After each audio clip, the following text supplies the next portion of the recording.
Want to see the PowerPoint slide? Those people sitting way over there, if you have Annie's eyesight, you're going to have a real problem. So feel free to get up and go during the presentation. Is it more than the ones we've been given? No. They have a printout. This is it? Yeah. Well, there's a Prezi slide, which will have some detail as well. It's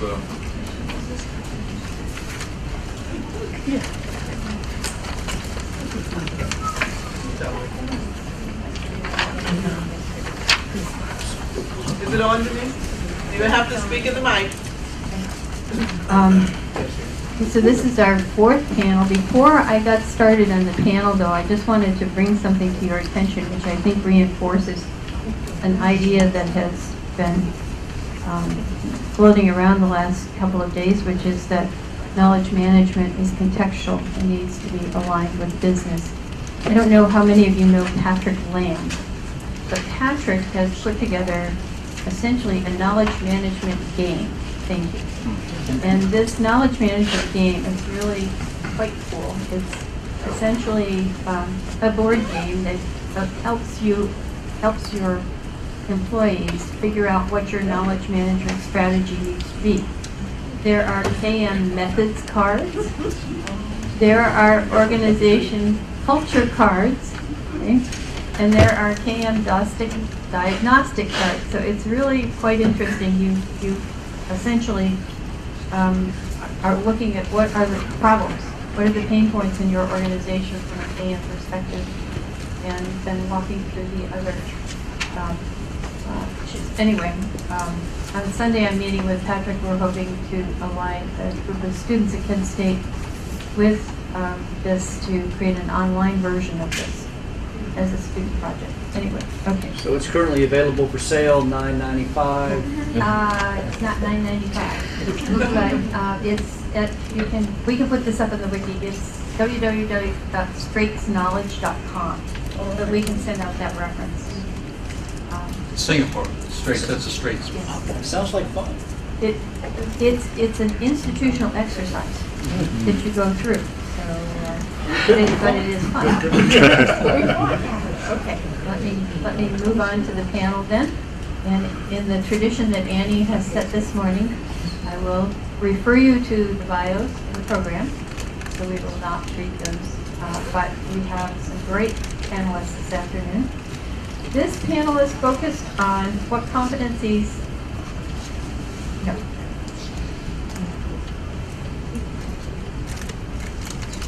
Number 4. Supporting those. Number 4? Here it is. How to support competencies How and training. can we support those competencies in professional training at the certificate level, at the master's level, and PhD level? Right, I have a different set. Okay. All right, great. So maybe I should move down to that side of the room. No, that's just the overarching one, so you're okay with the rest. All right. Okay, so what we're really, I think my view of this question is we're really talking about how do we learn KM? And there are many, it seems like there are many different ways to learn KM. I am going to have to go down there because these are different from those. And I can't see them. Okay. So one of the things I think we thought we saw in the webinars was that the slide that Doug introduced on the levels of learning, the different approaches to learning, that we thought that captured a good picture of the full spectrum. We thought that there was consensus to take this model forward to see if we could adapt it or expand it in some way. Our goal here is, again, finding common ground, but here it's also finding a home for all of the different methods and approaches to learning, experiencing its our knowledge management today. So we need to be inclusive, not say it's only a master's, it's only a PhD, it's only this. Everything, because knowledge management, I think, is continuous learning. Even if you get the master's degree, you need to, that's not it. So issues of credentialing and certification still require extensive discussion. What are we certifying or credentialing? Is it a practice area? Is it a specific tool? Is it a person? Is it an organization? And how are we demonstrating competency? and there have been a number of discussions about, do we run simulations, is it a test, et cetera. You know, how do you certify that somebody does know how to do this? And there is also, I think this came up in the last panel, there's a gap of a universally recognized CAM Professional Association that would work with universities. That came out in the webinars as well. Okay, so I think we wanted to talk about these specific issues and ask the panelists to share their ideas.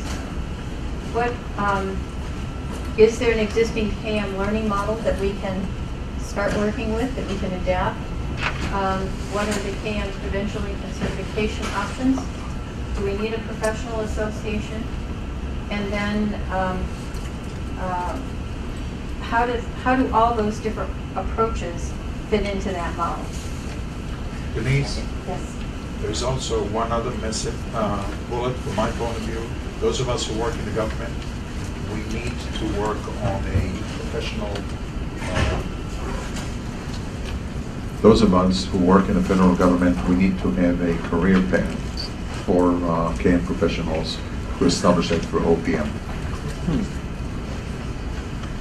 So we'll add that. And that may be another bullet we should add for other sectors as well. Okay. So our panelists are David Bennett. Patricia is coming. She's missing, but she had an appointment and she was going to try to get here as soon as she could.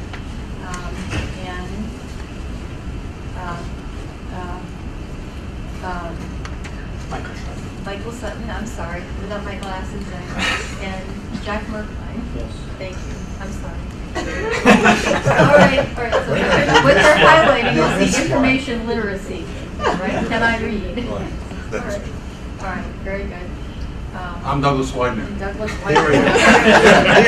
you're the last one on the list. Oh, Okay. oh, the pictures have been up there all along. Yes. Yes.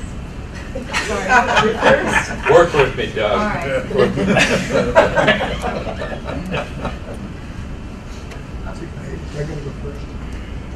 So let me start out by asking everyone.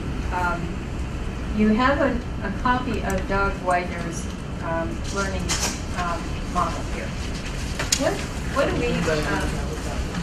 do we think about this? Is this comprehensive? Can we see that all of the different experiences we've had learning CAM fit into this? And Doug, I don't know, do you want to start out talking about this model? Well, I think it probably begs for a little discussion first. But I have to play a Mike Stankowski here for a second and claim some early roots. When I was on a Caribbean vacation with my wife back in 1997, I think, or 96, we met a fellow named Charlie Bixler and his wife. And on the trip in from the big mothership to the island, a French island, I might say, as a hint, the two of us met, got to talking, as guys do. He says, what do I do? What does he do? But I asked him first, and he told me he was a lot of different things, but including working on his PhD in risk management. And so he explained what he was doing, what he was studying, and I said, that's pretty interesting. Then he asked me what I do or have been doing. And I said, knowledge management. He says, what the devil is knowledge management? So that's all you have to do, give that opening, and I'm on a roll. An hour and a half later, our wives tap us on the shoulder and say, you guys have been talking about nothing other than knowledge management for the last hour and a half, and you haven't even noticed it's a topless beach. Thank you for a few chuckles on that. But the moral of the story was that Charlie came back and changed his PhD program from risk management to knowledge management and got the first PhD, as far as we know, in the world from George Washington University in 1998.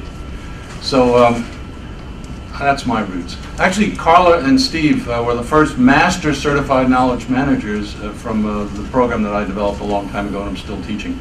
So if you want to look at the quality of certification programs, there's two excellent examples of it. I can't say everyone is as good as Carla and Steve, but those are two shining examples. Now, on to this model. I'm going to go, could you put the PowerPoint one up first? I need to give you just it should be in presentation mode. Okay, I'm going to get to that in just one second, but I got to give you just a little bit of the roots on this. Many years ago, about early 1990s, I read a book by, I keep wanting to call him Bill Tufte. He was the government employee. It was Ed Tufte is the one who wrote the books. Ed Tufte, and it was all about visualization and a whole bunch of other names, but it was visualizing information.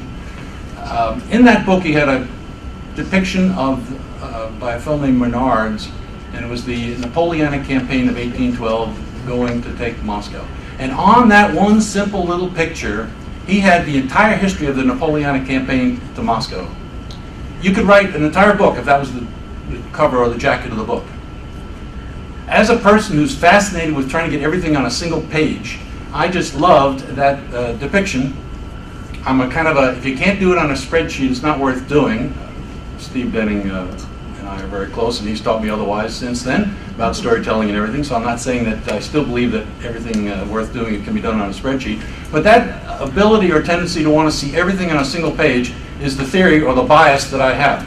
Okay? Now that bias is substantiated in practice because when I was working back at a predecessor to Northrop Grumman, which was PRC and then Lytton PRC, we were doing re-engineering, and we made a full wall mural of the complete re-engineering methodology we had. And when we went to conferences, you couldn't get close to that mural if you had a stick. I mean, people were 5 or 6 levels deep wanting to study the details of that full wall mural. All right, so that's the background. With that background in play, I had an objective, which was to try to model the entire CAM world on one page. Now, I'm not being quite that ridiculous, but certainly the roles, the resources, the courses, the instruction, the curriculum, the certification specs, all of those kinds of things I would like to have seen on one page. Why? Because I have to teach people what staffing and such things are. I also have to teach and use, in fact, marketing as to what our courses and our curriculum is all about. So as a result of that, very recently, I created this PowerPoint slide. Now the key to the PowerPoint slide is activity modeling, and some of you in here I'm sure are familiar with activity modeling. The one I prefer is IDEF, but I'm not going to argue one way or another. But I did, because that's my roots, I used IDEF modeling. In the lower right-hand corner, if you look at your hard copy, you will see something that seems very much like an IDEF model. I tried to stick pretty close to it. I have 1 or 2 variations on it, but it's pretty close to an IDEF model. We have inputs, controls, and then the output from it, and then the mechanisms or resources that enable that activity to take place. In this particular case, the modification might be that you move from one activity box to another one, which is career progress. So I'm trying to get a little career progress put into what otherwise might be a traditional IDEF model. So let's take not a look at this one, because this is impossible. I mean, in class with a laser pointer, I can take every little point, but it doesn't make for a very good story if you're trying to really tell the whole story. Besides which, it's 1 level deep, and it's pretty static. With PowerPoint, you have the limitation of having a very linear presentation or a very complex model like this that's really pretty static. So recently I uncovered another technology, simple, free, on the internet. I think you can pay $60 and get the professional version of it, called Prezi, and so I highly recommend you all take a look at it. The schools are all using it. The little kids who like to be a little more creative than us old folks who like to do PowerPoint linearly are using these Prezi models. And if you'll all tab over to the Prezi model. This is kind of ADD on steroids, isn't it?